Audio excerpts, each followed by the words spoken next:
Good morning. Business breakfast షోకి స్వాగతం. Asian markets or global markets weak గా trade అవుతున్నాయి.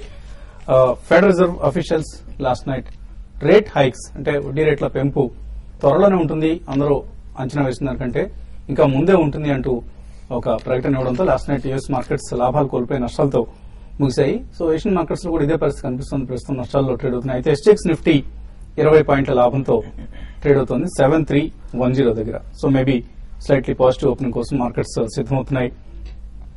సో గ్లోబల్ క్యూస్ తిరిగి ప్రాధాన్యం సంతరించుకుంటున్నాయి. ఇక డొమెస్టిక్ క్యూస్ వేగం మందగించడంతో ఇప్పటిదాకా మనం ఏదైతే ఓన్లీ డొమెస్టిక్ క్యూస్ ఆధారంగానే ఎలక్షన్ వెర్డిక్ట్ ఆధారంగా జరిగిన ట్రేడింగ్ ఏదైతే ఉందో దీనికి కొంత ఇక్కడ ఫుల్ స్టాప్ పడే అవకాశం కనిపిస్తుంది. ఇకపై మనం కూడా ఆఫ్ కోర్స్ డొమెస్టిక్ క్యూస్ ఎప్పటికప్పుడు కొత్త ప్రభుత్వం ఇంకా పగ్గాలు చేపట్టాల్సి ఉంది.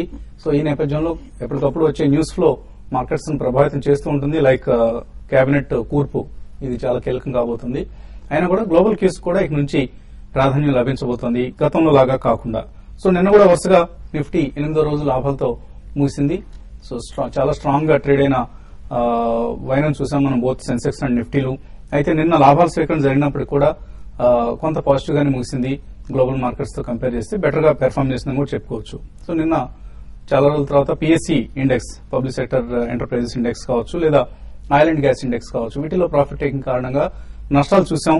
And mid and small cap indices మాత్రం అవుట్ పెర్ఫార్మ్ చేస్తున్నాయి. లాస్ట్ 2 డేస్ లోనే mid and small cap indices 5 to 6% పెరగడం చూసాం. అండ్ లెఫ్ట్ అవుట్ ఫీలింగ్ పెరిగిపోతుంది. రిటైల్ ఇన్వెస్టర్స్ కావచ్చు, హెచ్ఎన్ఐస్ కావచ్చు, ఇన్స్టిట్యూషనల్ ఇన్వెస్టర్స్ ఇప్పటిదాకా అగ్రెసివ్ గా ఇన్వెస్ట్ చేసి వాళ్ళు లాభాల్లో ఉన్నారు కానీ చాలా వరకు రిటైల్ పార్టిసిపేషన్ లేకపోవడం, అలాగే హెచ్ఎన్ఐస్ హై నెట్వర్త్ ఇండివిజువల్స్ వీళ్ళు ఇంకా మార్కెట్స్ లోకి అగ్రెసివ్ గా రాకపోవడం, వీళ్ళందరిలో లెఫ్ట్ అవుట్ ఫీలింగ్ పెరిగిపోతూ ఉండడంతో మిడ్ స్మాల్ క్యాప్స్ వైపు వీళ్ళు దృష్టి సారిస్తున్నారు. ఎందుకంటే ఇప్పటికే లార్జ్ క్యాప్స్ చాలా స్ట్రాంగ్ గా పెరిగి ఉన్న నేపథ్యంలో మిడ్ అండ్ స్మాల్ క్యాప్స్ ని కొంటున్నారు. అందువల్లనే చాలా మిడ్ క్యాప్స్, స్మాల్ క్యాప్స్ పెరుగుతున్నాయి. ఫర్ ఇన్స్టాన్స్ లాస్ట్ 1 month లో చూస్తే మనకు high beta sectors like real estate index 29% పెరిగింది ఈ నెలలో, అంటే మే నెలలో. అలాగే పవర్ ఇండెక్స్ 28% పెరిగింది. PSU bank index 25%, capital goods index 21% పెరిగింది. స్టాక్స్ పరిస్థితి చూసినా కూడా సింటెక్స్ 87%, హెచ్సిసి 73%, అలాగే యూనిటెక్ 65%. సో ఒక మిడ్ అండ్ స్మాల్ క్యాప్స్ లో చాలా స్ట్రాంగ్ ర్యాలీ చూసాం. అయితే ఇక్కడ మార్కెట్స్ చల్లబడే అవకాశం ఉంది, కొంత లాభాల స్వీకరణ జరిగే అవకాశం ఉంది. సో మనకు కరెక్షన్ ఎప్పటికైనా వస్తుంది. Maybe with in the next 1 to 2 days వచ్చినా కూడా ఆశ్చర్యపోనవసరం లేదు. సో 10 to 15% కరెక్షన్ అంటే స్టీప్ కరెక్షన్ వచ్చినా కూడా దానికి ప్రిపేర్డ్ గా ఉండాలి. అండ్ మనం ప్రతిసారి చెప్తున్నట్లుగా బై అండ్ డిక్లైన్స్, ఎప్పుడు ఒక స్టీప్ కరెక్షన్ లాంటిది వచ్చినా కూడా డిక్లైన్స్ లో స్టాక్స్ కొనండి, మంచి స్టాక్స్ కొనుక్కోండి. అండ్ ఎఫ్ఐఎస్ పెర్ఫార్మెన్స్ చూస్తే 16th April తర్వాత నిన్న మొట్టమొదటిసారిగా 105 కోట్ల రూపాయల మేరకు క్యాష్ మార్కెట్స్ లో వాళ్ళు నెట్ సెల్లర్స్ గా ఉన్నారు. ఇక మనం స్క్రీన్ మీద కొన్ని మిడ్ అండ్ స్మాల్ క్యాప్స్ ను ఏవైతే బ్రోకింగ్ సంస్థలు రికమెండ్ చేస్తున్నాయో వాటిని డిస్ప్లే చేసే ప్రయత్నం చేద్దాం. అండ్ ఈలోగా అనలిస్ట్ కుటుంబరావు ఢిల్లీలో ఉన్నారు. ప్రస్తుతం ఆయన ఢిల్లీ నుంచి టెలిఫోన్ లైన్ మనతో మాట్లాడడానికి సిద్ధంగా ఉన్నారు. So Kutumbarao, good morning. Good morning అండి. సో కేబినెట్ కూర్పు కీలకం కాబోతోంది రాబోయే రోజుల్లో. మార్కెట్స్ ను కూడా ప్రభావితం చేసే అంశం ఇది. ఎవరికి ఫైనాన్స్ మినిస్ట్రీ వస్తుంది, ఎవరికి హోమ్ మినిస్ట్రీ వస్తుంది, లేదా ఎవరు డిఫెన్స్, ఇలా రకరకాల ఊహాగానాలు మార్కెట్స్ లో నడుస్తున్నాయి. ఈ నేపథ్యంలో మీరు ఢిల్లీలో ఉన్నారు కాబట్టి కొంత ఫస్ట్ హ్యాండ్ ఇన్ఫర్మేషన్ ఉంటుంది. ఎటువంటి కేబినెట్ మనకు సిద్దమవుతోంది రాబోయే 5 సంవత్సరాల కోసం? అంటే ఒక్కటండి, బీజేపీ వారి థింకింగ్ అనుగుణంగా చూస్తే కనుక లార్జ్ జంబో కేబినెట్ అయితే ఉండే పాసిబిలిటీ కనపట్లేదు. చాలా మినిస్ట్రీస్ మర్జ్ చేసి అనమాట ఒక కీలకంగా ఒక 20-30 అనమాట 20 to 25 cabinet minister post with ministerial departments అంటారేమన్నమాట ఫామ్ చేసే పాసిబిలిటీ కనిపిస్తుంది. అయితే ఇటు కీలకంగా హోంశాఖ అనమాట రాజ్నాథ్ గారికి, ఇటు ఫైనాన్స్ వచ్చేసేపాటికి ఏది మార్కెట్లకైతే ఇంట్రెస్ట్ ఉందోనమాట. అందులో ఐదర్ అరుణ్ జైట్లీ గానీ లేకపోతే అప్పుడప్పుడు అరుణ్ శౌరి ఆర్ దీపక్ పారేఖ్ గారి పేర్లు కూడా వస్తున్నాయి. అయితే సర్ప్రైజ్ గా Bimal Jalan ex RBI governor పేరు కూడా వస్తోందనమాట. అయితే మార్కెట్ ని షార్ట్ టర్మ్ డైరెక్షన్ డిక్టేట్ చేసేది ఖచ్చితంగానమాట ఇటు కేబినెట్ కూర్పు ఒకటిను ప్లస్ ఫస్ట్ బడ్జెట్ బీజేపీ ఏదైతే ఇవ్వబోతోందో జూలై 15th అట్లానమాట అదవుతుంది. ఎందుకంటే ఈ టైంలోనమాట అగ్రెసివ్ గా మార్కెట్ లోనమాట ఇటు ఈ పాలసీ పైన ఊహాగానాలు రావటం, ఈ బడ్జెట్ బిగ్ బ్యాంగ్ గా ఉండొచ్చా లేకపోతే ఒక కీలకమైన చేంజెస్ ఉండదు పాలసీ అనే దానిపైన కూడా కాస్త స్పెక్యులేషన్ జరుగుతుంది. పైగా ఇది 9 నెలల బడ్జెట్ ఉంటుంది. ఈసారి రాబోయే బడ్జెట్ జూలై నుంచి మార్చి వరకు మాత్రమే ఉంటుంది. అదే బట్ డెఫినెట్లీ అందులో పాలసీ ఇండికేషన్స్ వచ్చేస్తాయండి. ఎందుకంటే లాస్ట్ టైం ఇచ్చింది ఓట్ ఆన్ అకౌంట్ కాబట్టి ఆ పాలసీ ఇండికేషన్స్ తోటేనమాట క్లియర్లీ బీజేపీ రోడ్ మ్యాప్ ఏంటనేది కూడా కాస్త విదితం అయిపోతుంది. అందుకని చెప్పేసి అందరూ చాలా కీన్ గా వాచ్ చేస్తున్నాం ఫైనాన్స్ పోర్ట్ఫోలియో ఎవరికి ఇస్తారని చెప్పేసి. ఎందుకంటే చాలా వరకు యూపీఏ ప్రభుత్వంలో మనం చూసాం అనమాట రిట్రాస్పెక్టివ్ ట్యాక్స్ అమెండ్మెంట్స్ లాంటి ఎప్పుడైతే గనక ఇటు ప్రణబ్ ముఖర్జీ గారు అట్లా ఇచ్చారు అప్పుడు ఎఫ్ఐఎస్ కాన్ఫిడెన్స్ లూజ్ అవ్వటం, తర్వాత అనమాట ఇమీడియట్ గా అనమాట ఎప్పుడైతే చిదంబరం గారు దానిపైన రోల్ బ్యాక్ కొంచెం చేశారో అప్పుడు అనమాట బెటర్ గా పెర్ఫార్మ్ చేయటం, మార్కెట్స్ పాజిటివ్ గా తీసుకోవటం చూసాం. అయితే ఒక్కటి మనం ఇక్కడ ఆలోచించాల్సింది ఏంటంటే మోడీ ప్రైమ్ మినిస్టర్ డెసిగ్నేట్ గా అయినప్పుడు దగ్గర నుంచి ఇప్పటికీ 1,00,000 కోట్లు ఎఫ్ఐఎస్ ఇండియాలో పెట్టారు. కాబట్టి ఇక్కడి నుంచి ఎఫ్ఐ ఇన్వెస్ట్మెంట్ ఫర్దర్ గా రావాలన్నా ఇటు ఎఫ్ఐఎస్ కాన్ఫిడెన్స్ రీటైన్ చేయాలన్నా అనుగుణంగానే మోడీ ప్రభుత్వం పాలసీలు ఉంటాయని చెప్పేసి అని అనుకుంటున్నాను. అంటే ఇటువంటి ఇండికేషన్స్ ఏమైనా మీకు అక్కడ మోడీ నిన్న అఫీషియల్ స్పీచ్ లో అయితే పూర్తిగా పొలిటికల్ గా ఎమోషనల్ గా సాగింది, అందరినీ ఆల్మోస్ట్ ఎమోషనల్ మూడ్ లోకి తీసుకెళ్తూ సాగింది మోడీ ప్రసంగం ఆద్యంతం కూడా. సో ఏమైనా ఇతరత్ర ఆయన అనధికారికంగా మాట్లాడటం అటువంటివి ఏమైనా వింటున్నారో మీరు? ఎటువంటి పాలసీస్ ఆయన ముందుకు తీసుకెళ్లగలుగుతున్నారు, ముందుకు తీసుకెళ్లాలనుకుంటున్నారు అనే అంశానికి సంబంధించి?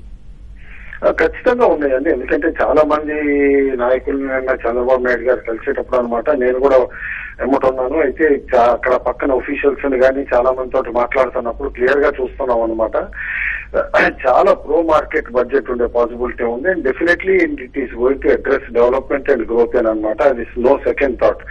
అయితే ఒక్కటి ఈసారి ఎప్పుడైతే సోషల్ వెల్ఫేర్ అంటే బాటమ్ 25% ఆఫ్ ది పాపులేషన్ ని ఇగ్నోర్ చేస్తే గనక అది డెఫినెట్లీ ఇంక్లూజివ్ గవర్నెన్స్ కాదు. కాబట్టి దాన్ని అడ్రస్ చేస్తానే ఈ డెవలప్మెంట్ ఓరియంటెడ్ ఇది ఉంటుంది. అండ్ వన్ థింగ్ అయితే క్లియర్ గా ఉందండి, ఎందుకంటే డెసిషన్ మేకింగ్ అనేది ఫర్మ్ గా ఉంటుంది అనేది మాత్రం ఇండికేషన్స్ క్లియర్లీ వస్తున్నాయి.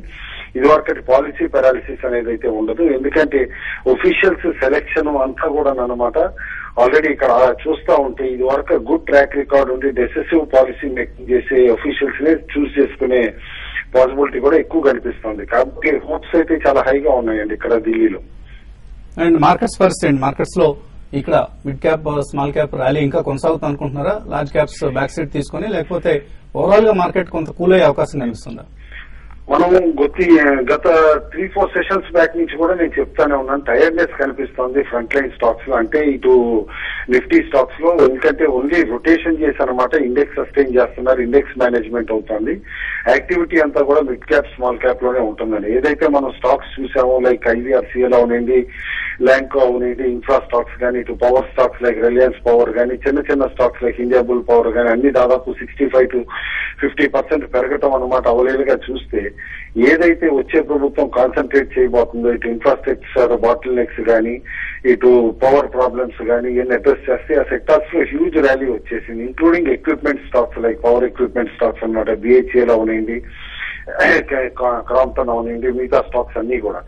కాబట్టి ఇప్పుడు మార్కెట్ అనమాట ఎక్కువగా ఈ నిఫ్టీ వరకు చూస్తే 7,300 to 7,400 అనేది క్రూషియల్ రెసిస్టెన్స్ జోన్ అవుతుందండి. ఆ జోన్ అధిగమిస్తేనే న్యూ హైస్ వస్తాయి. అదర్వైజ్ స్టిల్ బడ్జెట్ అనమాట మార్కెట్ మే నాట్ క్రాస్ అనమాట. మొన్న రిజల్ట్స్ రోజు వచ్చిన హై క్రాస్ అయ్యే పాసిబిలిటీ పెద్దగా కనపట్లేదు అన్లెస్ డెసిసివ్ గ్లోబల్ ఈవెంట్స్ వచ్చి కానీ our prime minister waiting once swearing in ఒకటి ప్రైమ్ మినిస్టర్ గారి స్పీచ్ లో ఏమన్నా మేజర్ టేక్ అవేస్ ఏమన్నా ఉంటే తప్పితే. అదర్వైజ్ డౌన్ సైడ్ కూడా రిస్క్ ఓన్లీ 6,800 అనిపిస్తోందండి. As of no major benchmark for Nifty support 6,800. 6,800 breach కానంత వరకు అనమాట ఇంటర్మీడియట్ అప్ ట్రెండ్ సస్టైన్ అవుతుందని చెప్పేసి మనం అనుకోవాలి. అండ్ స్టాక్ స్పెసిఫిక్ గానే వ్యూ తీసుకోమంటారు ఇన్వెస్టర్స్ ని, ఆ ట్రేడర్స్ కూడా అనమాట. ఎందుకంటే చాలా క్విక్ చర్నింగ్ అవుతుంది మనం చూసాం. అండ్ రూపీ తిరిగి కొంచెం ఏదైతే ఫర్మ్ ట్రెండ్ కనిపించిందో అది కొంచెం సడన్ పాసిబిలిటీ కనిపిస్తుంది. కాబట్టి ఒక్క small pull back rally sharp గా హ్యాండ్ అయిన ఇటు ఐటీ స్టాక్స్ లో ఒక పుల్ బ్యాక్ ర్యాలీ ఇండికేషన్ కనిపిస్తుంది. నిన్న విప్రోలో వచ్చిన బయింగ్ ఎట్ లోవర్ లెవెల్స్ కానీ ఇవన్నీ అబ్జర్వ్ చేస్తే. But mid cap small cap లోనే యాక్టివిటీ ఎక్కువ ఉంటుంది. ఇన్వెస్టర్స్ అట్లనే ఎందుకనే కాన్సన్ట్రేట్ చేయమంటాను, ఎందుకంటే రిజల్ట్ సీజన్ కూడా దాదాపు ఎందుకు వస్తుంది. మంచి రిజల్ట్స్ వచ్చిన స్టాక్స్ అన్ని కూడా ఇక్కడ నుంచి ఇంకా లో పీఈస్ లో ఉంటే బై చేయమని చెప్పి చెప్తాను. ఓకే అండి, థ్యాంక్ యూ. గారు. సో బ్రీఫ్ గా చెప్పండి, ట్రేడింగ్ పరంగా ఎటువంటి సలహా ఇస్తారు ట్రేడర్స్ కు? ఇవాళ ఓపెనింగ్ అంతా కూడా మార్కెట్ కన్సాలిడేషన్ దిశగానే వెళ్ళే అవకాశం ఉంది. ఎందుకంటే నిన్న డేస్ లో దగ్గర కొంచెం వీక్ గానే క్లోజ్ అయింది. అలాగే నిన్న మూడో రోజు కూడా చూస్తే కనుక 7,300 రెసిస్టెన్స్ ని అధిగమించలేకపోయింది. సో దీన్ని బట్టి చూస్తుంటే షార్ట్ టర్మ్ కన్సాలిడేషన్ వచ్చే అవకాశం ఉంది. ఇవాళ ఓపెనింగ్ ఒక ఫ్లాట్ ఓపెనింగ్ తర్వాత ట్రేడర్స్ కొంచెం 15-20 మినిట్స్ కొంచెం కాన్షియస్ గా వాచ్ చేయాలి మార్కెట్ ని. ఒకవేళ 7,300 పైన కనుక 10 మినిట్స్ ట్రేడ్ అవుతాయి లాంగ్ పొజిషన్ తీసుకోవాలి. ఇది పూర్తిగా ఇంట్రాడే కోసమే. అలాగే డిప్ వచ్చిన తర్వాత 7,250 లాస్ట్ 2 రోజులు సపోర్ట్ కూడా ఇది ఒక మైనర్ బాటమ్. 7,250 కింద కనుక ఒక 10-15 మినిట్స్ ట్రేడ్ అవుతాయి ఇంట్రాడే షార్ట్ పొజిషన్ తీసుకుని 20 పాయింట్స్ స్టాప్ లాస్ తోటి మెయింటైన్ చేయాలి. సో ఇంట్రాడే కొంచెం మార్కెట్ ఇవాళ సైడ్ వైజ్ కన్సాలిడేషన్ దిశగా వెళ్లే అవకాశం ఉంది. అలాగే బ్యాంక్ నిఫ్టీ 15,000 దగ్గర స్ట్రాంగ్ సపోర్ట్ ఉంది. అలాగే ఫ్యూచర్స్ లో చూస్తే కనుక మార్కెట్ ఇంకా పాజిటివ్ గా ఉంది. కానీ లాంగ్ అయితే మటుకు కొంచెం డిప్ లో ఎంటర్ అవడం మంచిది. షార్ట్ పొజిషన్స్ మటుకు పూర్తిగా అవాయిడ్ చేయడం మంచిది ఫ్యూచర్స్ లో. So market next few days consolidation ఒక మైనర్ కరెక్షన్ వచ్చే అవకాశం ఎక్కువ కనిపిస్తుంది. మీరు ఇటువంటి ట్రేడింగ్ ఐడియాస్ ఇస్తున్నారు?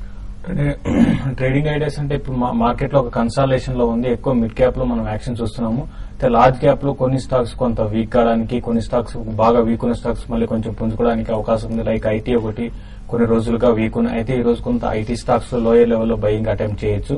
అది కూడా ఏదంటే ఓన్లీ ఇంట్రాడే కోసం నేను చెప్తున్నాను. పొజిషన్ ట్రేడ్ మాత్రం ఐటీ ఎటువంటి పరిస్థితులను షార్ట్ టర్మ్ మాత్రం అవాయిడ్ చేయమని చెప్తాను.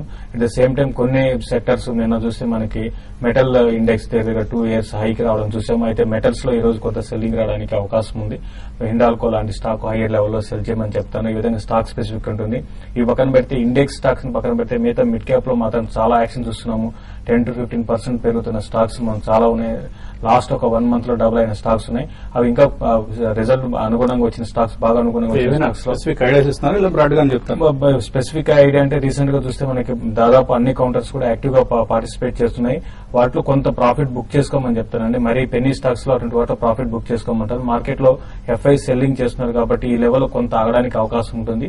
మళ్ళీ ఒక డిప్ వచ్చినప్పుడు కొన్ని రియాలిటీ కౌంటర్స్, తర్వాత ఇన్ఫ్రా కౌంటర్స్ లాంటివి బై చేసుకోమని చెప్తాను. యాజ్ ఆఫ్ నౌ అయితే హైయర్ లెవెల్ కొంత హైయర్ లెవెల్ ప్రాఫిట్ బుకింగ్ రావడానికి అవకాశం ఉందండి. ఇన్వెస్టర్స్ నుంచి కాల్స్ తీసుకోబోయే ముందు కాసేపు ప్రకటన.